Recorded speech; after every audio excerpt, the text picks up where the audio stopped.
pernah dapat ceramah seorang syekh. Mana yang lebih banyak dosa batin jamaah atau dosa batin ustaz? Mana yang lebih banyak? Banyak dosa batin ustaz. Bagus itu tuh. Main tunjuk ni. Penzina, hai yang tukang gibah, hai yang makan riba, hai yang selingkuh. Kan itu tunjuk sudah tu. Tekannya kada orang dewa. Maka suatu ketika ada seorang ulama besar punya jamaah ribuan, lalu ceramah ribuan, dan ia punya murid. Apa yang dilakukannya? Setelah ia turun dari tampil ceramah, turun dari mimbar, disalam manual laki-laki seolah. Habis waktu 1 jam untuk menyalami jamaah yang ada di bawah. Kenapa? Ditanya oleh muridnya, kenapa engkau lakukan itu wahai syekh? Aku punya banyak dosa batin kepada mereka. Mana dosa batinmu? Itu tadi. Boleh jujur kalau botes, pernah nak apa ibu tak singgung dengan ceramahmu? Kalau anda ini mengatuni tidak berarti perutuh. Kalau ambo sampaikan, pernah tak bapak ibu tak singgung dengan ceramahmu? Gimana lah? Masalah SK nanti dari bank batang tak singgung lah. Tidak lah. Gimana nih? Kalau enggak tu butuh hati nama itu. Justru kalau anda ceramah tentang itu singgung dah. Cuman walaupun tak singgung nama saat ceramah, selain indah itu di rumah di manual itu tak. Atau walaupun nak kini 2 tahun 3 tahun tak pernah balik. Uyu ju kecil saropi tu mga saibu tangka banggo. Lalu nas tambah balik, lalu nas tambah balik. Akhirnya terbuka hati. Tapi ketika ceramah tu disabuyan, sama dengan kita yang pernah beli judi online, chief 60.000. Mau sampai haram chief. Saat itu pasti kita tersinggung. Iya benda. Yang tukang selingkuh, yang tukang selingkuh, awas, api neraka. Waktu itu ya pasti tersinggung dan itu dosa batin. Maka ulama tadi disalami sampai 1 jam. Kecil murid lamu diko mau salam juga aja. Tahu diko? Lama tolong tangan kanan mula aja.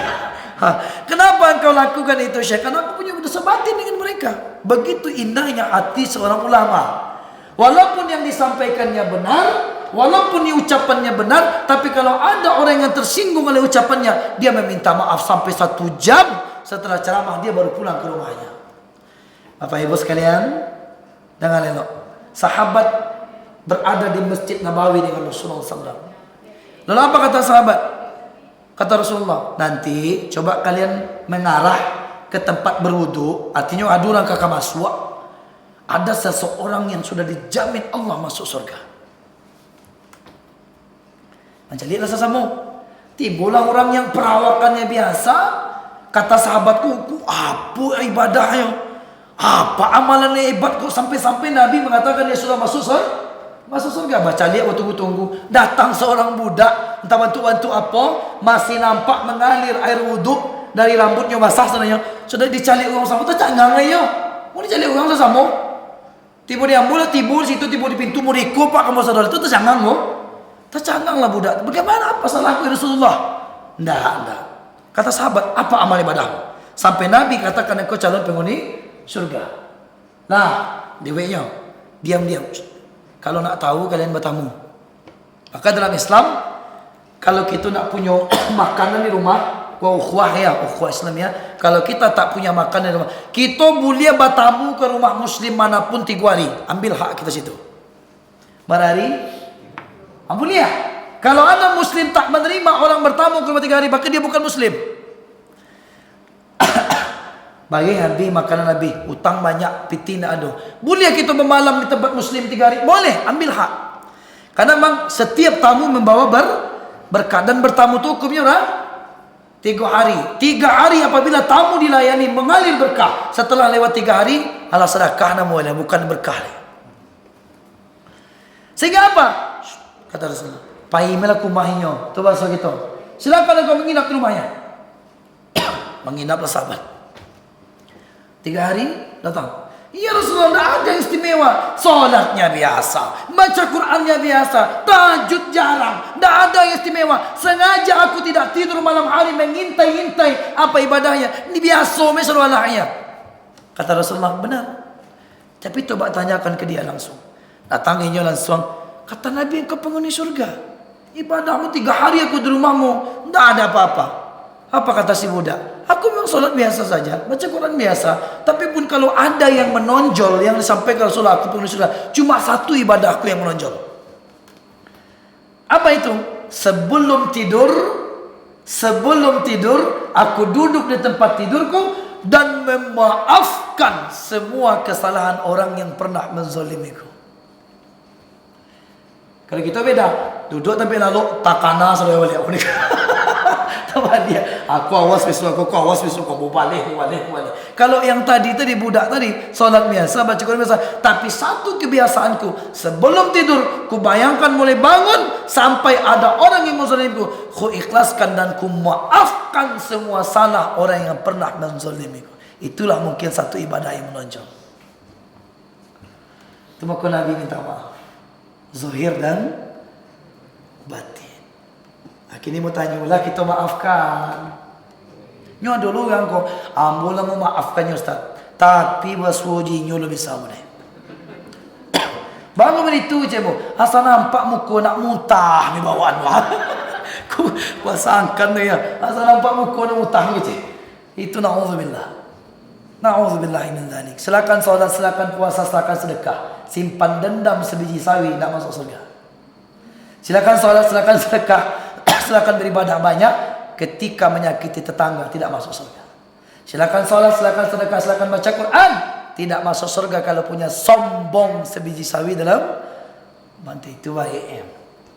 Jadi sampai ke Rasulullah, itu menyerah, itu tidak menyebabkan dia penghuni surga. Walaupun salatnya biasa, baca Qurannya biasa, tapi ada satu kebiasaannya yang luar biasa. Apa itu? Menjelang tidur dia maafkan kesalahan semua orang yang menzaliminya. Yang terakhir kata Rasulullah, zahirku sudah dimaafkan, batinku sudah dimaafkan. Yang ketiga, konon paling gadang. Apa itu? Apakah aku punya hutang kepada kalian? Semuanya tadi Jokowi mengecek itu dari hutang mau sagan. Tapi sahabat paham syariat.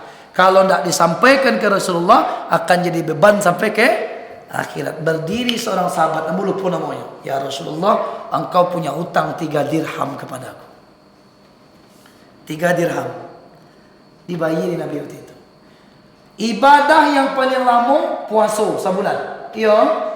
Ayatnya paling pendek. Ya ayyuhalladzina amanu kutiba alaikumusiyam kama kutiba alal ladzina min qablikum. Sabu ayatnya padahal ibadahnya panjang. Tapi tentang hutang sehalaman penuh 1 ayat. Surat Al-Baqarah ayat 282. Quran. Sehalaman itu ayat itu tentang hutang. Apabila engkau berhutang, catat. Hendaklah disaksikan 2 laki-laki. Kalau tidak ada 2 laki-laki, 1 laki-laki 2 perempuan. Hendaklah engkau mencatat apakah hutang itu kecil atau besar. Jangan engkau enggan mencatatnya. Terus sampai ke bawah. 282 Al-Baqarah. Sehalaman penuh ayat khusus tentang hutang. Dan hutang masalah berat. Bu, orang mati bunuh diri masih bisa disumbayangkan. Lewat Nabi di depan seorang mayat. Orang ini mati bunuh diri kata Rasulullah. Kalau ingin engkau menyolatkannya wahai sahabatku, ikutlah menyolatkannya. Boleh dari Nabi. Tapi khusus orang yang berhutang, Nabi tak mau menyolatkannya. Berarti kalau kuku, yang lebih parah orang mati bunuh diri perlu mati butang. Kan tersinggung ini dia kan, aduh sobatin nu ya. Aduh sobatin nu ya. Ternyata ada kalimat, kalau engkau ingin menjalankan orang yang mati bunuh diri, silakan sebagai bentuk sosial. Tapi Nabi Muhammad tidak mau menjalankan orang yang mati apa buktinya ketika menjalankan jasa? Lah tasabih balik ke belakang. Ali orang ini berhutang ya Rasulullah. Sudah dibayarkan belum? Silakan kau jalankan. Aku dah ikut.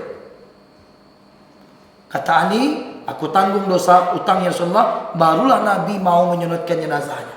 Kalau tidak mau Nabi. Atau aku utang kau perkara berat. Catat kalau mau utang, catat. Apa dicatat? Kalau sempat meninggal besok tidak tahu, cukup ahli waris yang melanjutkan. Ustaz ini saya taruh duit sama adik saya kan. 100 juga. Sebentar Pak. Penazar pergi haji. Kau tak diaku Ustaz, gimana? Tidak diakui apanya Pak? Iya, tak diaku.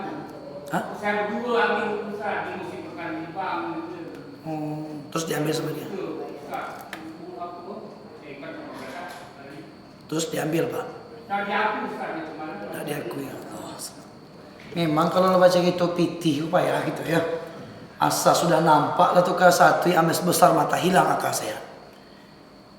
Setiap yang bukan hak kita diambil tuh hutang. Sama aja kuah. Awak salang pitih apa? Bapak salang mau modal untuk berdagang 200 juta. Beko kalau bau tuang mau bagi ya untuk apa? Ternyata nyo bau tuang tak dibagi untuk beliau. Berarti hutang pun tak tuh. Hutang. Ibadah yang paling lama puasa ayatnya pendek. Hutang sehalaman penuh. Pernah saya lihat 282? Terus halaman penuh. Satu ayat. Bukan 2-3 ayat. Seayat itu satu halaman penuh. Maka Nabi katakan, orang mati bunuh diri masih bisa disolatkan. Orang berhutang bisa solatkan. Dan kita boleh memilih. Apakah orang berhutang kawak 20 juta. Tiba-tiba setelahnya mati. Tak ikhlas ambodo. Apakah memang kita dianggap orang tak beriman? Tidak. Itu hak kita. Boleh diikhlaskan, boleh tidak. Kah itu bukan berarti bukan tak beriman. Orang itu iya nak. Piti 20 juta kok payah dicari ya kan. Tiba-tiba tak dibayar, ditagih tak itu. Maka menagih hutang hukumnya wajib. Malah waktu itu boleh. Mana hutang petang? Baku berang. Kena janji ingkar. Katanya sebulan. Habis itu apakah memang dengan beyang-beyang tadi minta hutang wadah beriman sedang menjalankan hak gitu? Kalau tidak diminta, siapa yang tak meminta hutang saudaranya telah sama dia menjerat leher saudaranya sendiri. Aku minta. Kecuali nampak dia awak tak sanggup dia membayar, baru ikhlaskan. Tapi ikhlasnya cari raut wajahnya. Kalau mereka ambil ikhlas, itu batu tu. Tapi kalau mereka ikhlas menyawang kayaknya, aku agak beda. Itu di hati menurut tu. Bukan tidak beriman kalau tidak ikhlas. Kenapa? Urusannya sampai ke akhir. Cuman siapa yang sudah mengikhlaskan di dunia, satu contoh, hutang itu 10 juta. Lah ibu ikhlaskan. Yang 10 juta tadi sudah diganti langsung oleh Allah. Dari urusan dengan ini oleh Allah diganti langsung. Tapi kalau bapak ibu belum ikhlas, yang 10 juta tetap dapat, tapi melalui proses yang di mana tak prosesnya? Carinya dulu. Ditemui lawak dulu. Selesaikan dulu. Hutang 10 juta. Paalonya 5 juta ya. Yang orang hutang kawak kok dapat 5 juta. Yang 5 juta lebah. Agih lo dosa akhirnya 5 juta. Prosesnya panjang. Sama aja mudi. Kue ibu sakit. Pai ke RC. Ma yang lebih ingin mengantri atau bertemu dokter langsung? Tuh contohnya. Mengantri atau bertemu dokter langsung? Sama aja itu. Kalau yang 10 juta diikhlaskan lah bersuruh dokter langsung, karena balasan langsung dari Allah. Tapi kalau belum ikhlas, dapat itu 10 juta kan, tapi melalui proses. Ini dah Ustaz. Saya suruh tuan rumah 1 juta. Yang ada 14 juta. Baiklah 1 juta Ustaz. Tadi apa Ustaz? Tadi lagi apa dah? Besok kita minta situ bapak kira-kira. Bapak ikhlas tak? Tak ikhlas. Kalau tak ikhlas sampai nanti ke akhirat. Oh enggak, bapak tak salah. Tapi jangan dibunuh ya pak. Jangan dibunuh ya. Kalau bapak tak ikhlas, itu hak bapak. Kapan ambil pak? Kapan ambil? Di akhirat kelak. Minta di akhirat. Bapak percaya ada akhirat? Bapak percaya ada akhirat? Pak, bapak percaya ada akhirat? Ya, alhamdulillah. Kita hormati bu. Kita hormati pertanyaan beliau. Beliau ingin menyampaikan nanti. Silakan. Kalau diminta, pegang aja awak. Itulah dunia terbalik ini bu.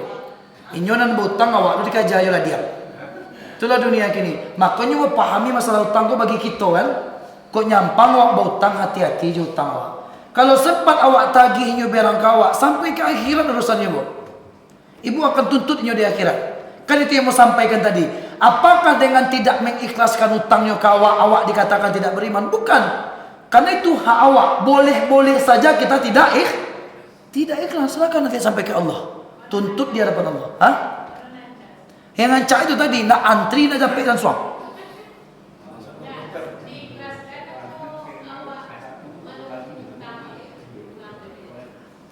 Maka kalau lah diikhlaskan jadi tunggu je nih. Aduh. Mana ngancak. Kalau yang ngancak tiba di ambong, iman kita kan berbeda-beda. Nggak bisa disesuaikan dengan ambo tuh. Contoh, ambo ikhlas ngutang apa tuh kamunya? 20.000 pula ya. Kalau sampai 10 juta, nggak bisa disambung dengan ambo tuh loh. Kalau utang apa tuh kamu 40.000 nya. Kalau sampai 5 juta, mau serahkan ke hati ibu. Mau serahkan ke ibu. Cuma kamu sabian, kalau ambo ndak mengikhlaskan, apa kamu ndak beriman? Dah urusan dengan iman tu dah. Itu urusan dengan muamal. Sah-sah saja. Cuman bagi jalan tadi. Ibu nak dapat langsung dari Allah sampai 5 juta tanpa proses, atau berproses dulu dapat 45 juta yo lihat.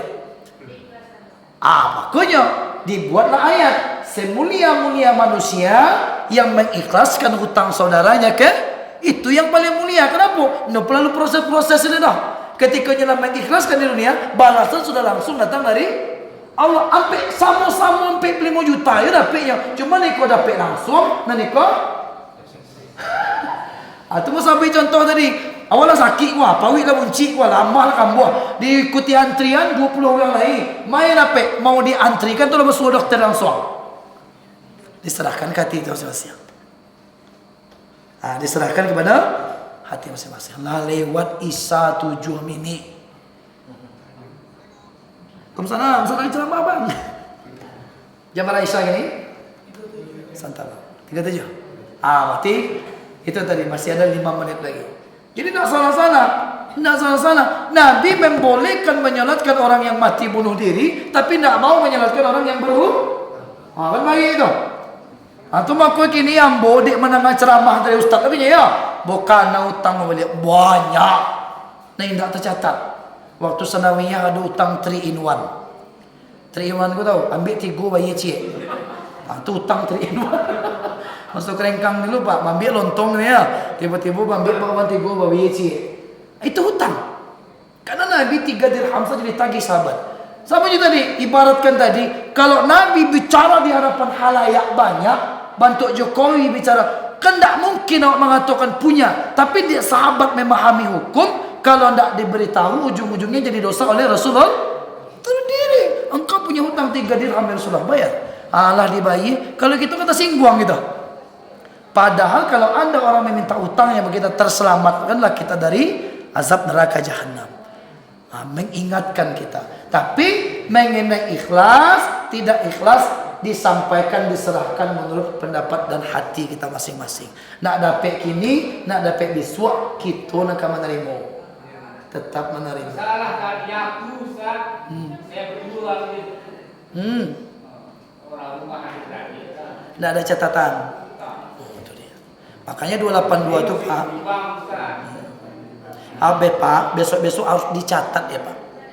Harus dicatat di banknya. Insyaallah. Cukup? Masih ada?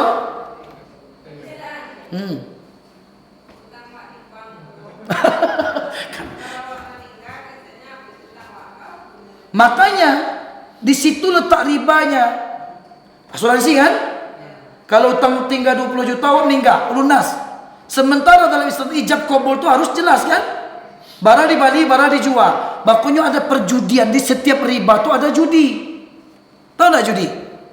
Nggak setimpal harga dengan harta judi.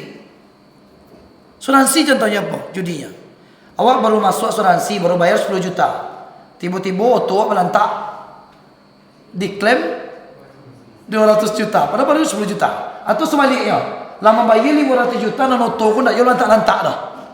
Tapi ambil martil kan? Ambil martil, pang! Klaim asuransi. Yang jadi masalah, PT asuransi itu kan PT kita. Tapi bisa tak diklaim 100%? Tak bisa. Jarang asuransi yang bisa diklaim 100%. Di situ letak ribanya. Hak kita tak bisa diambil. Atau akadnya menerawang. Kalau mati, selesai. Belum pernah menemukan hadis. Kalau orang berhutang, mati dia, selesai hutang. Tidak ada. Tetap dilanjutkan oleh ahli waris. Tidak bisa. Walau ada kisah.